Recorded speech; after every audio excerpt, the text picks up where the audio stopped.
is a season, turn, turn, turn, and a time for every purpose under heaven. To everything, turn, turn, turn. There is a season, turn, turn, turn, and the time for every purpose under heaven. A time to be born, a time to die, a time to plant, a time to reap, a time to laugh, a time to weep, a time to kill, and a time to heal. To everything, turn, turn, turn. There is a season, turn, turn, turn, and a time for every purpose under heaven. A time to gain, a time to lose, a time to rend, a time to sow, a time for love, a time for hate, a time for peace. I swear it's not too late. To everything, turn, turn, turn. There is a season, turn, turn, turn, and a time for every purpose under heaven.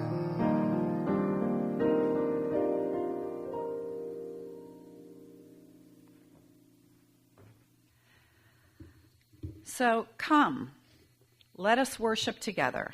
Let us open our minds to the challenge of reason. Open our hearts to the healing of love. Open our lives to the calling of conscience.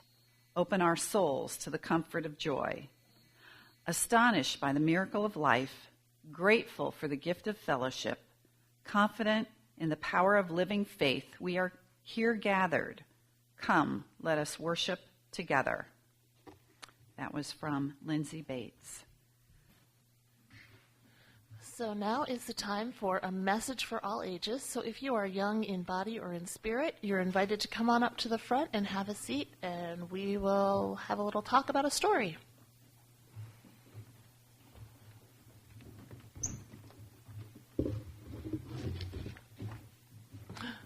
Are those Beanie Boos?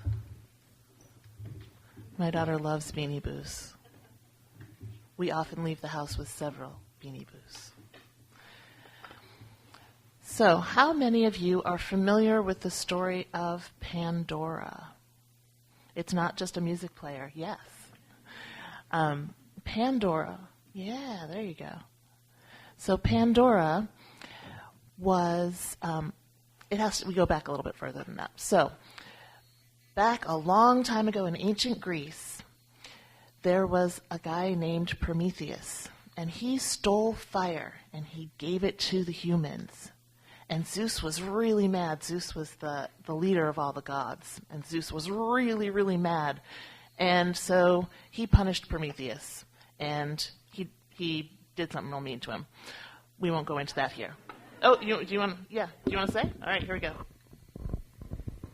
He chained him to a rock and then had an eagle peck out its liver daily, and the liver was revived every night, so in the morning the eagle always came and picked out his liver.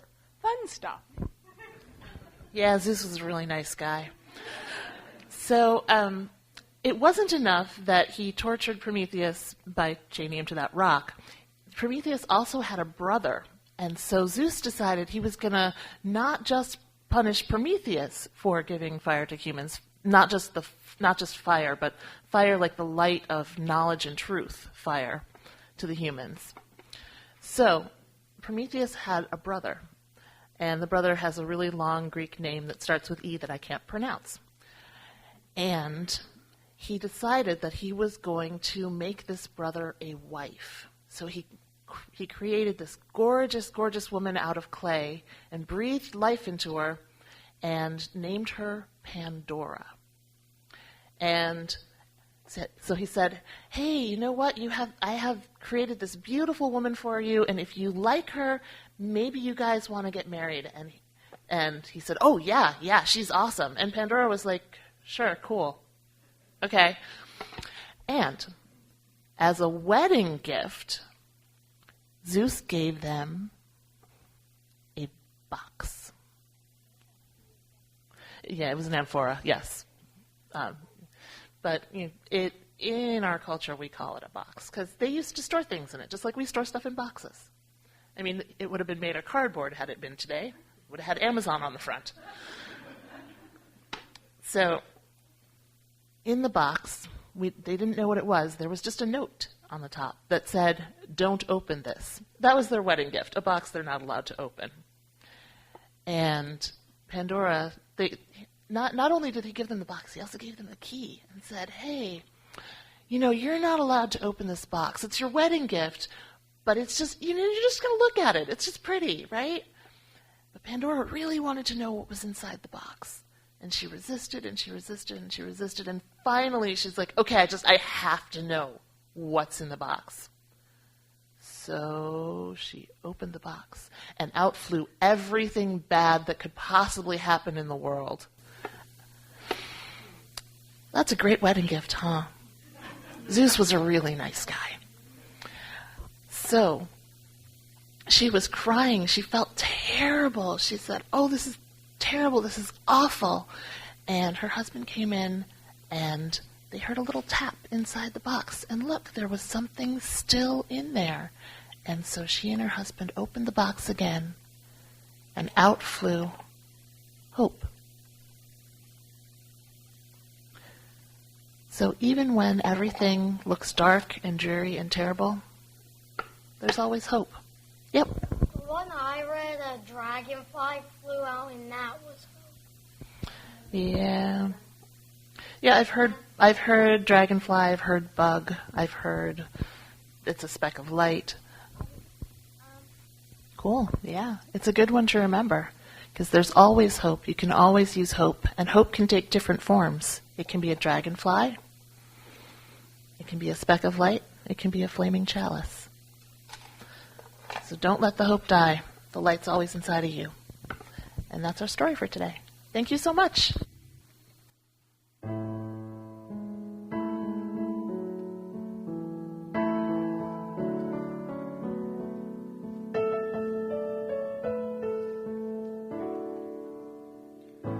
gonna make a change for once in my life.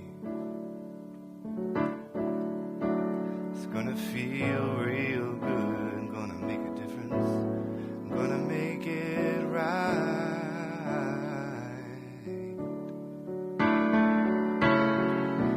Turn up the collar on my favorite winter coat. The wind is blowing my mind. I see kids in the street, but not enough to eat. Who am I to be blind, pretending not to see their needs? A summer's disregard, a broken bottle top, and one man's soul. They follow each other on the wind, cause they got nowhere to go. That's why I want you to know I'm starting with the man in the mirror. I'm asking him to change his ways. No message could have been any clearer. If you want to make the world a better place, take a look at yourself and then make a change.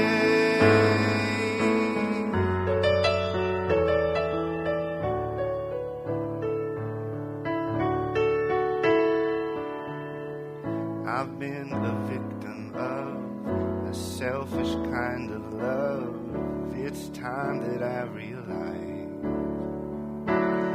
there are some with no home, not a nickel to loan. Could it be really me pretending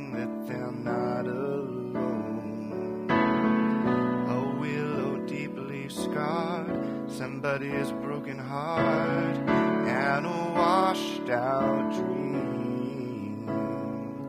They follow the pattern on the wind, you see, 'cause they got no place to be. That's why I'm starting with me. I'm starting with the man in the mirror. I'm asking him to change his ways. No message could have been any clearer. If you want to make the world a better place, take a look at yourself and then make a change. I'm starting with the man in the mirror. I'm asking him to change his ways. No message could have been any clearer. If you want to make the world a better place, take a look at yourself and then make that change.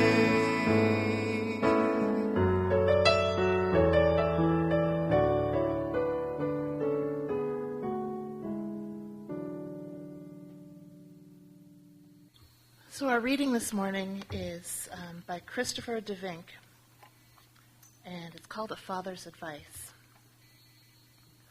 Once I found a pink moth. Perhaps someone will tell me there's no such thing as a pink moth, and there may be no such thing as a flying horse or a gold calf, but I say I once found a pink moth. The front door of the large 3-story house where I grew up was protected on the outside by 4 panels of window panes, nearly like a greenhouse. Before we entered the house, we had to turn into this small enclosure of glass, wipe our feet, turn the doorknob, and step into the front hallway. And I found my pink moth in this enclosure. It is here that birds often took a wrong turn and flapped their wings in a rush of feathers and noise against the glass, trying to break through that invisible barrier. It was here that the spider webs collected. Bees buzzed angrily against the glass as they too were caught in the trap. One morning, perhaps I was 8 or 10, I stepped out through the front door and noticed another moth was desperately trying to find its way out of the enclosure. So what does a boy do with a pink moth? I stepped back in the house, found a shoebox, filled it with grass and a soda cap of water, and placed the moth in the box. It died, of course. Things cannot be held for too long. They need to be set free. So I threw the shoebox, the soda cap, the grass into the garbage can, and I buried the moth in the garden. I feel as though I'm always being pulled between wanting to hold on to things and wanting to let them go. I remember the afternoon my daughter Karen learned how to ride her bicycle alone the first time. We began in the early fall, Karen and I. I took her training wheels off, but she insisted that I grasp the handlebar in the seat as we walked around the court. "I'll just let go for a second, Karen." "No!" Perhaps Karen will be a lawyer someday or a singer. Perhaps she will invent something, make a discovery. I thought about these things as we wiggled and rattled our way around the block. It didn't take her long to understand how to turn the pedals with her feet. As I held on to the bicycle, Karen's head and dark hair were just to the right of my cheek, but she was always looking down toward the front of the bicycle, calling out suggestions and laughing a bit. After a few weeks, Karen was comfortable enough with my letting the handlebar go, but I still had to clasp the rear of the seat. "Don't let go, Daddy." Halloween, Thanksgiving, the leaves disappeared. Wind, cold, winter. I hung Karen's bicycle on a nail in the rear of the garage. Christmas, New Year's Eve, snow, high fuel bills, and then suddenly a warm spell, kind of like this one. After I showered and dressed and ate breakfast, I found Karen in the garage, trying to unhook her bicycle. In January, when it's usually too cold for the children to be outside on their bicycle, it was 60 degrees. So I walked into the garage and lifted the bicycle off the nail. "I love my bicycle, Daddy." She hopped on as I pushed her across the crushed stones of our driveway to the street. I gave her a slight shove. "Let go, Daddy!" And Karen wobbled, shook, laughed, and pedaled off as I stood alone, watching her spin those wheels against the blacktop. Einstein spoke about time, about the speed of light and objects moving beside one another. I wanted to run out to Karen and hold on to her handlebars and hold on to the back of her seat and have her dark hair brush against my cheeks. But instead, I kept shouting, "Keep pedaling, Karen! Keep pedaling!"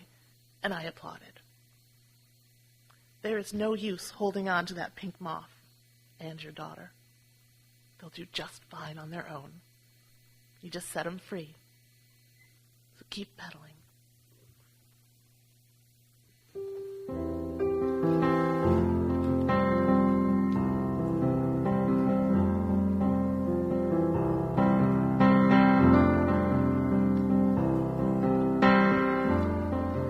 And the seasons, they go round and round. The painted ponies go up and down. We're captured on the carousel of time. We can't return, we can only look behind from where we came and go round and round and round in the circle game.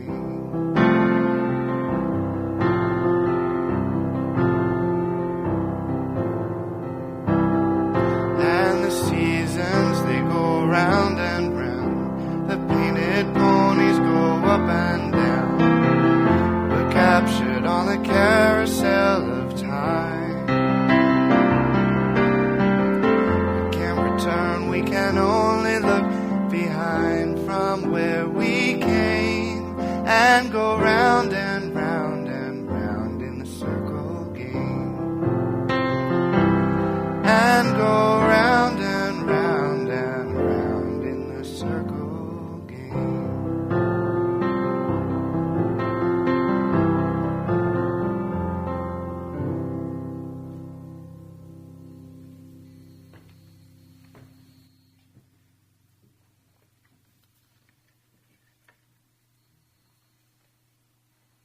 Thank you for your love and generosity.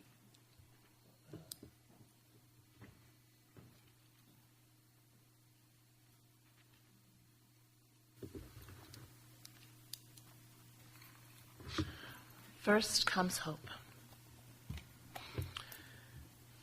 So it's true. It's real. It happened. Donald J. Trump is the 45th President of the United States. And no amount of watching 43rd President George W. Bush struggle with a rain poncho can make that go away. Did you guys see that? It's totally hilarious.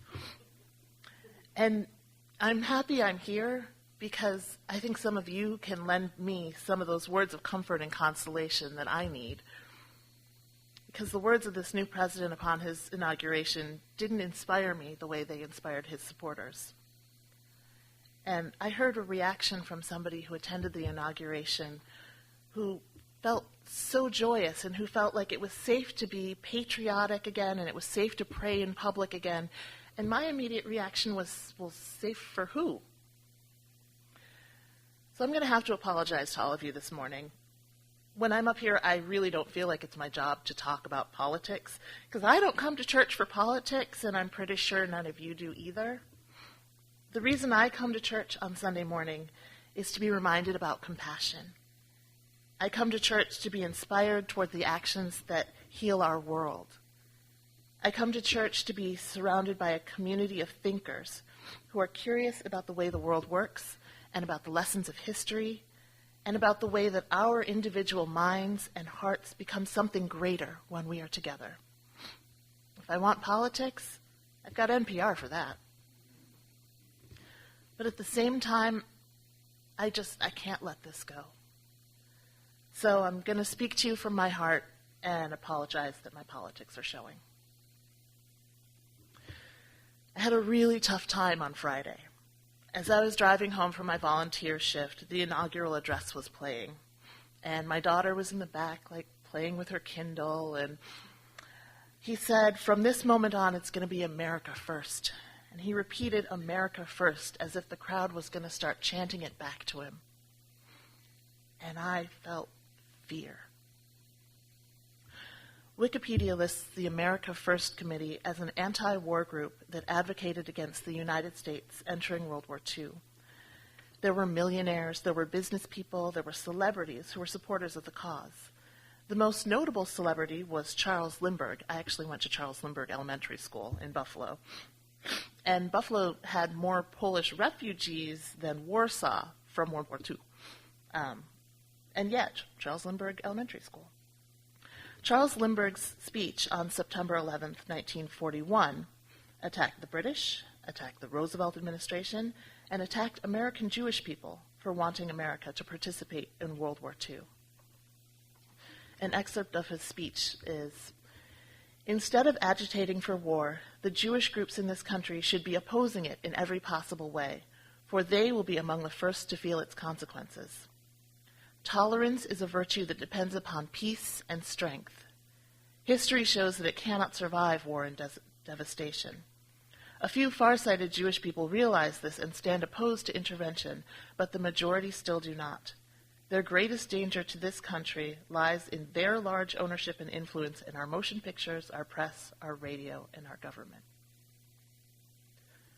Tolerance is a virtue that depends upon peace and strength." I don't believe that.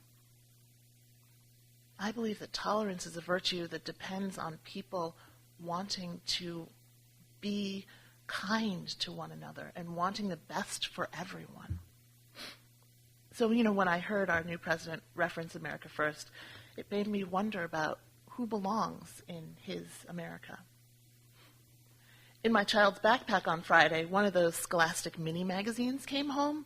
You guys remember these? They're just these, single piece of newsprint that's folded in half with easy words and really bright colored pictures. And this mini magazine was about the inauguration of the new president. And it said things like, "The president lives and works in the White House," and "The White House has 412 doors." Now, these are perfectly innocuous things that can be written about any president. But that didn't stop me from crying when I saw it, because I realized that my children, my beautiful tan girls, are going to grow up with this president. And I'm finding it really hard to trust that this new president will value them, will value their courageous spirit and value their bright hearts. And I'm really scared that he won't value people like them, or people like me, or people like all of us. And the reactions I found online ranged from indifference, like Sam Nee of the Sunset Park area of Brooklyn, who said, didn't really pay attention to the inauguration. He was referring to a common Chinese saying, "Well, the sky is so high, the emperor's so far away." Another reaction from the New York Times was Mary Afflito, and she said, "Well, 33 years ago, I was divorced, and I was left with little kids. I didn't want that, but I had to accept it, just like this. So I'll pray for him. I will pray he gets it right," and then she left for Mass. But I also read the reactions of people who were genuinely happy, like Dale May, a farmer in Colorado, who's really excited that the economy will prosper under the Trump administration. Or like CNN commentator Alice Stewart, who was inspired by his inaugural address. She really, really heard all of the patriotism that he tried to put in there. And I'm constantly amazed that people don't hear the same things I hear.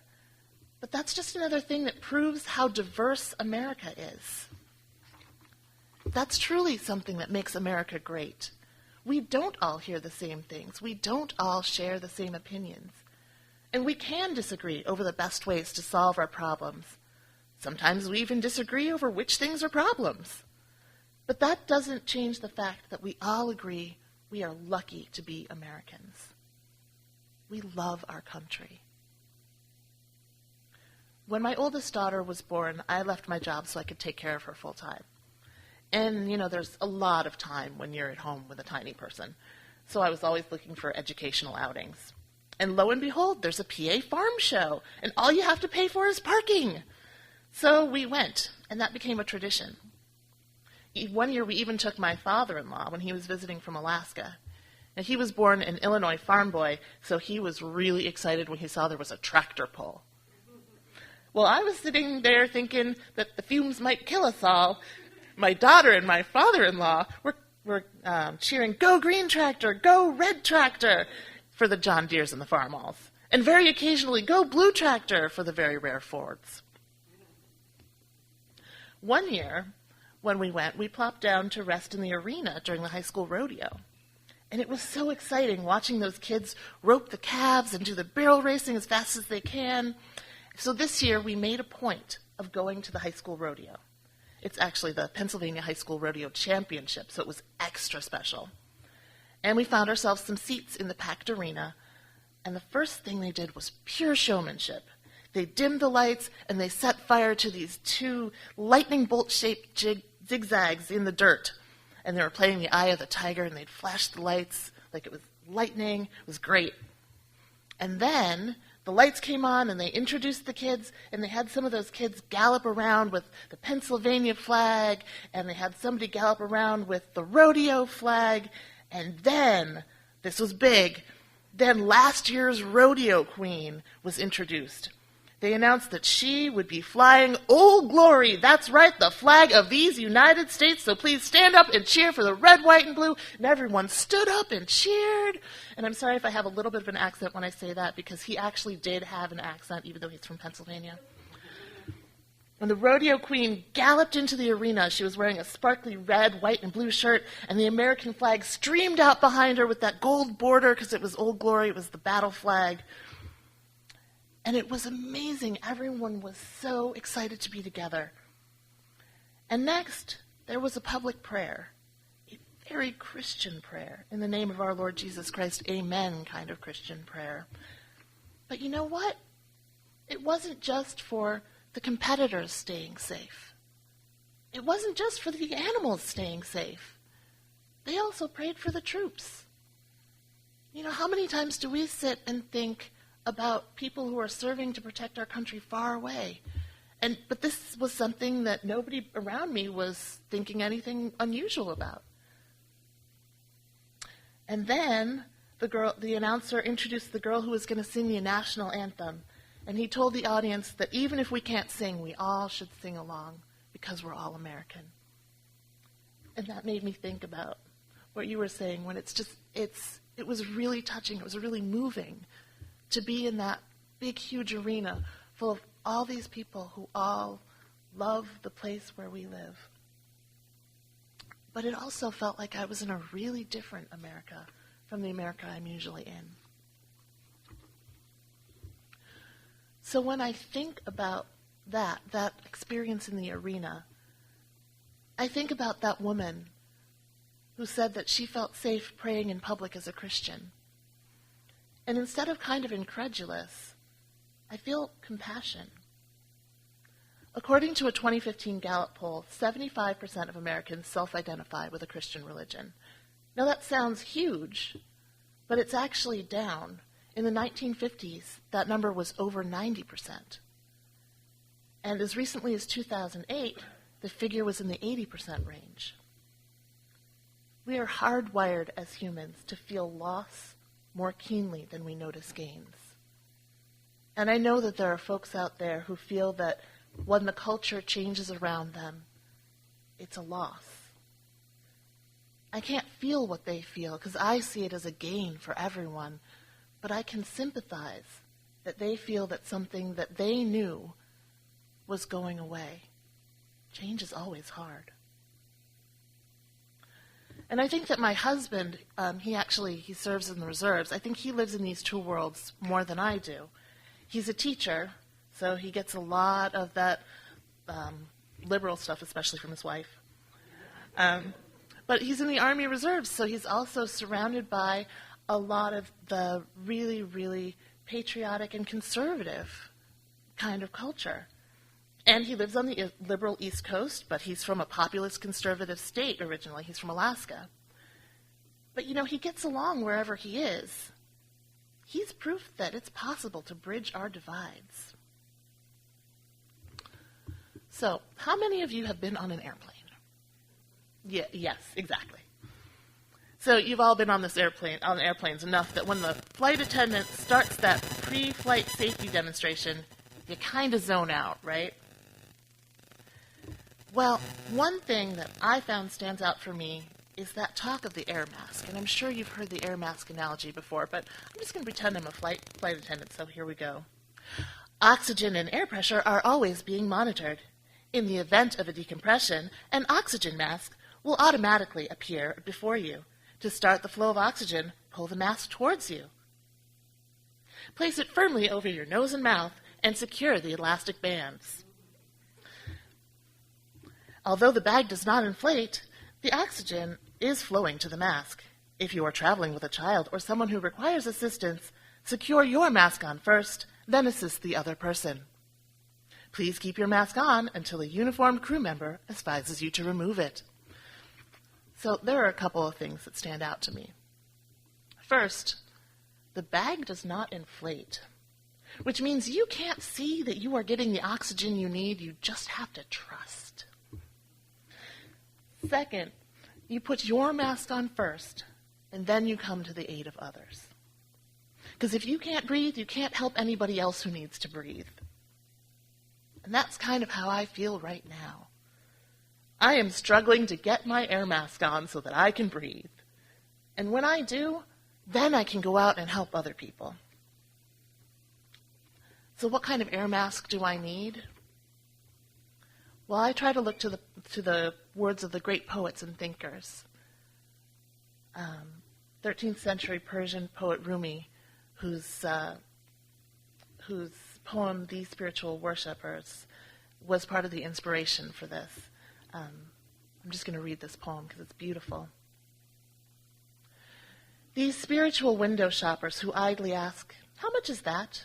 "Oh, I'm just looking." They handle 100 items and put them down, shadows with no capital.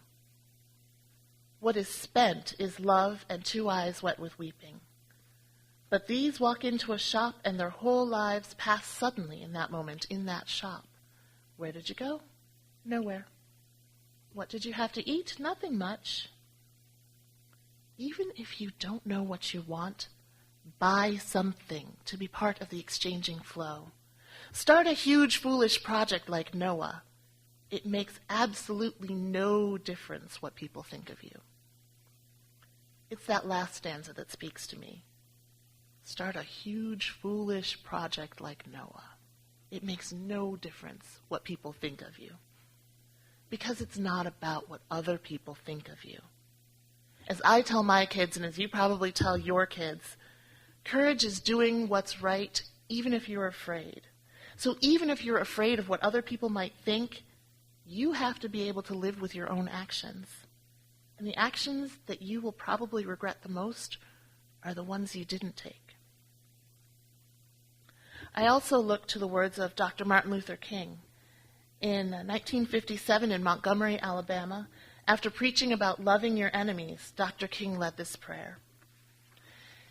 He said, "Oh God, help us in our lives and in all of our attitudes to work out this controlling force of love, this controlling power that can solve every problem that we confront in all areas.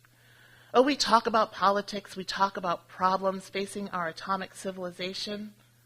Well, grant that all people will come together and discover that as we solve this crisis and solve these problems, let us join together in a great fellowship of love. Give us this strong determination. Amen." As Dr. King said, when we talk about politics, what matters is love. It makes me think of the covenant that was written in the Reading Church in the 1800s. Love is the doctrine of this church, and service is its prayer. To dwell together in peace to the ends that all people are united with the divine. This is our covenant. It's not about any one of us. It's about all of us. Dr. King also said, "Lord, teach me to unselfishly serve humanity, and that helps me put on my spiritual air mask. It's not about me, it's about all of humanity." We believe in the right of conscience. We believe in the use of the democratic process within our congregations and within society at large.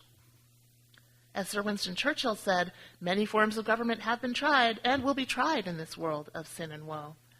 No one pretends that democracy is perfect or all-wise. Indeed, it has been said that democracy is the worst form of government, except for all those other forms that have been tried from time to time. Yeah, we know democracy works. We are committed to remaining a democracy. We are committed to making sure that everyone has a voice. Look at all those women's marches yesterday. Millions of people getting out there, lacing up their shoes, supporting a cause. They were not just browsing. They were not worrying about how building an ark would make them look. When you're committed to a cause, it doesn't matter what people think of you. My very conservative father-in-law's favorite author is Louis L'Amour, who writes Westerns. But about democracy, L'Amour said, "To make democracy work, we must be a nation of participants, not simply observers. One who does not vote has no right to complain." And that is true no matter how you feel about our 45th president. That is true whether you're filled with hope for a brighter tomorrow or fear over what tomorrow might bring. Former Mayor Michael Nutter said, "It has been said that hope is the only thing stronger than fear. So I plan to use my unending hope in America to overcome my fears about the new president. I would encourage America and the world to do the same." The love and the compassion that are the guiding lights in our church call us to hope. They call us to spend more time getting to know our neighbors and more time learning about people who are different from us and maybe even talking to people who have different worldviews. Because when we know about one another, when we can see that everyone has their heart in the right place, when we can assume everyone's good intentions, then we have the hope that we can work together to heal our world. Blessed be.